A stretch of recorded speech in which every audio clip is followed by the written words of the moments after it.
Hello to everyone. हम अपना logical Venn diagram चल रहा था, हम उसके क्वेश्चंस की प्रैक्टिस कर रहे थे। तो बिना टाइम वेस्ट किए हम आगे के सवाल करते हैं। तो अगला सवाल में हमें दिया हुआ है tennis fans, cricket players and students.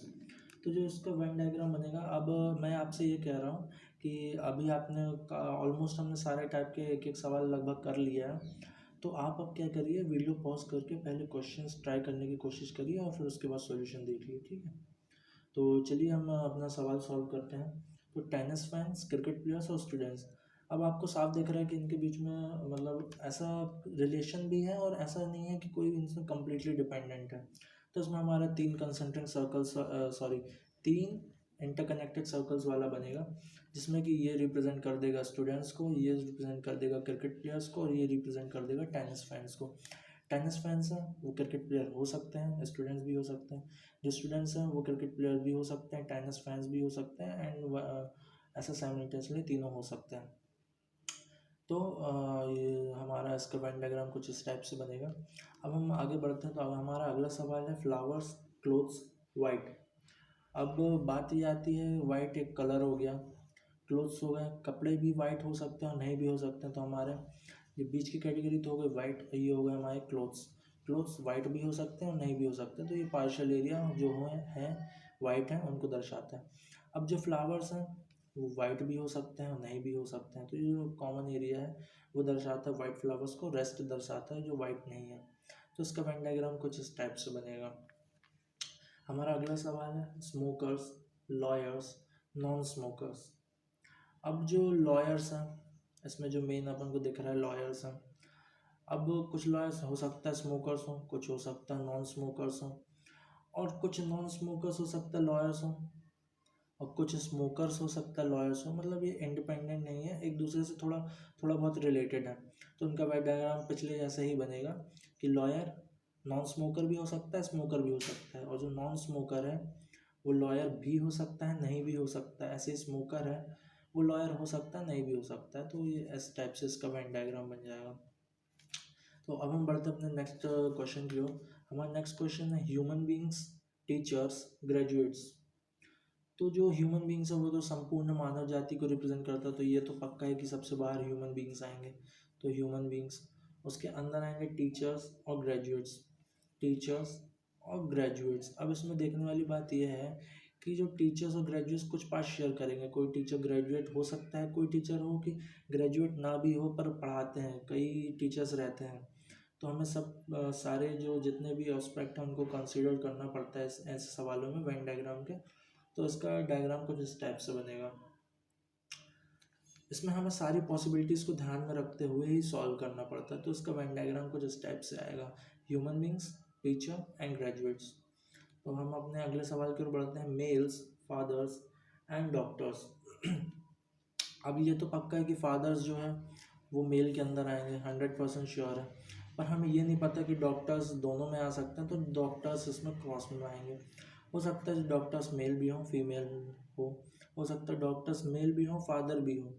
तो ये सारे इसमें एस्पेक्ट्स बन सकते हैं, तो इसलिए इसका वेन डायग्राम कुछ इस टाइप से आएगा। अब हम अपने नेक्स्ट सवाल की ओर बढ़ते हैं, फादर्स, अंकल्स एंड मैन। तो पिछली टाइप की तरह से ये भी सेम है।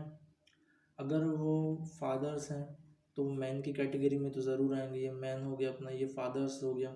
अब जो अंकल है वो इनको इंटरकनेक्टेड करेगा। मीन्स जो अंकल हैं वो मेल भी हो सकते हैं, फादर्स भी हो सकते हैं, पर ज़रूरी नहीं कि वो फादर्स हों। इसलिए तो some fathers and some man may be uncle but not necessary. तो उसका वेन डायग्राम ऐसा बनेगा। हम अपने अगले सवाल की ओर बढ़ते हैं। तो हमारा अगला सवाल है म्यूजिशियंस, मैन, वुमेन। अब अपने को ये तो पता है कि मैन एक अलग कैटेगरी है, वुमेन एक अलग कैटेगरी है, इनका आपस में कोई रिलेशन नहीं है। बट अपने जो म्यूजिशियंस हैं, म्यूजिशियंस, तो म्यूजिशियंस मैन भी हो सकते हैं, वुमेन भी हो सकती है।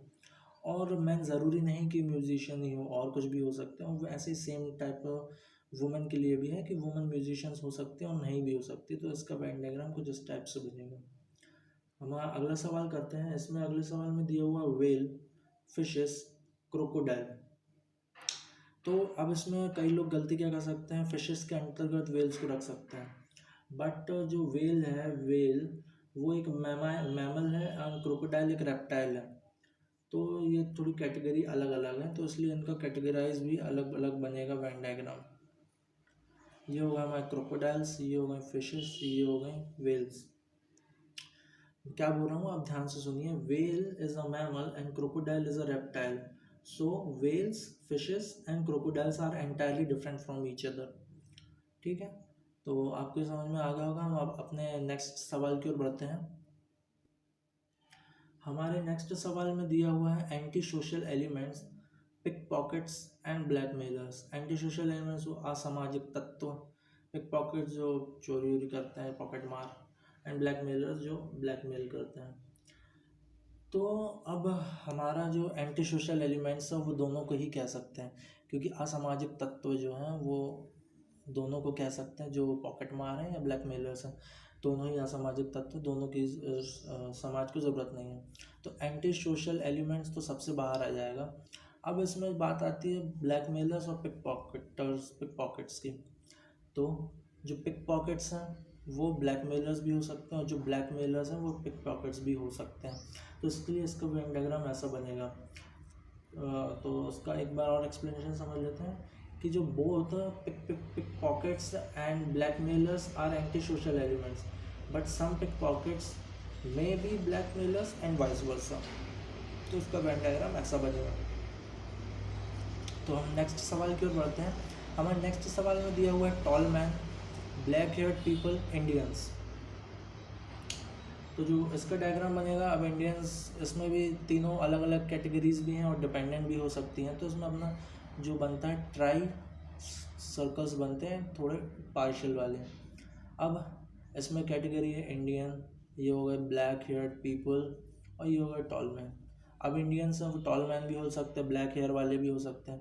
जो ब्लैक हेयर वाले हैं वो इंडियन हो सकते हैं, टॉल भी हो सकते हैं, और जो टॉल हैं वो ब्लैक हेयर वाले भी हो सकते हैं, इंडियन भी हो सकते हैं। तो ये इंटर रिलेटेड है, पर ज़रूरी नहीं कि जो इंडियन है तो वो ब्लैक हेयर ही हो, इसलिए रेस्ट एरिया भी बचता है। इसी तरह से ये भी ज़रूरी नहीं है, ये भी ज़रूरी नहीं है।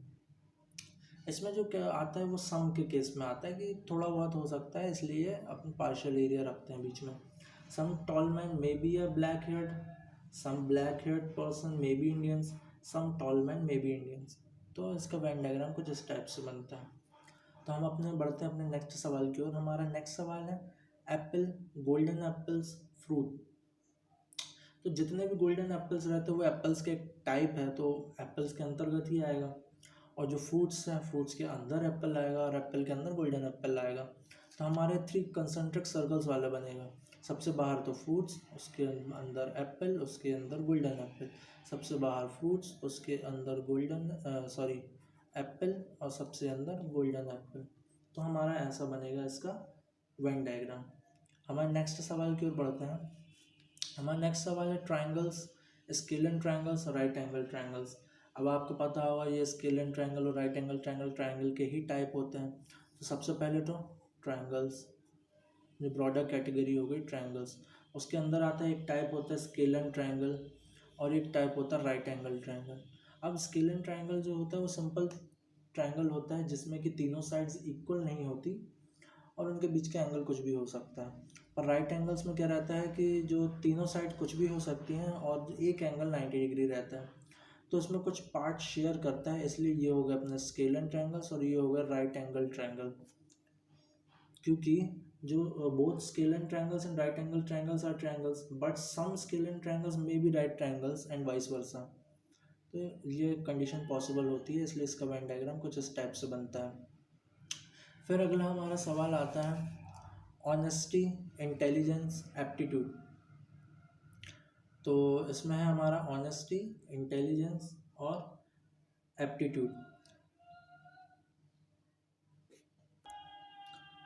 तो इसको सॉल्व करेंगे तो ऑनेस्टी, इंटेलिजेंस और एप्टीट्यूड, तो ये हमारे एक ट्रेड्स होते हैं, मतलब इंसान के जो एंटायरली डिफरेंट ट्रेड्स होते हैं, मतलब ऑनेस्टी ईमानदारी, इंटेलिजेंस बुद्धिमत्ता, एप्टीट्यूड किसी भी प्रॉब्लम्स को सॉल्विंग जो कैपेसिटी होती है उसको एप्टीट्यूड कहते हैं। तो ये तीनों ही अलग अलग कैटेगरीज हैं, तो इनके जो 3 डिफरेंट सर्कल्स बनेंगे ऑनेस्टी के लिए, इंटेलिजेंस के लिए और एप्टीट्यूड के लिए। तो अब हम बढ़ते हैं अपने नेक्स्ट सवाल की ओर। आपको समझ आता जा रहा होगा, तो चलिए आगे बढ़ते हैं। हमारा नेक्स्ट सवाल है सन, मून एंड स्टार्स। अब आपको पता होगा कि सन क्या है, एक स्टार है, तो ब्रॉडर कैटेगरी हो गई अपनी स्टार, तो स्टार हो गए। उसके अंदर आता है हमारा सन।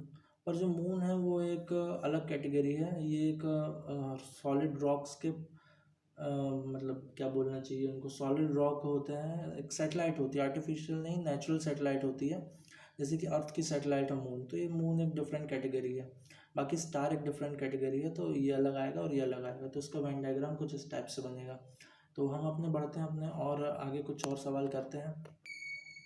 अपन ऐसा करते हैं कि इसके कुछ सवाल और रह गए हैं, वो अपन नेक्स्ट वीडियो में करते हैं।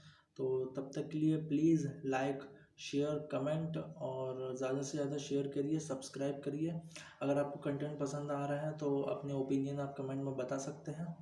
तो टिल देन, जब तक आप पढ़ते रहिए और उसकी खूब से ज़्यादा प्रैक्टिस करिए। तो मिलते हैं नेक्स्ट वीडियो में। Thank you.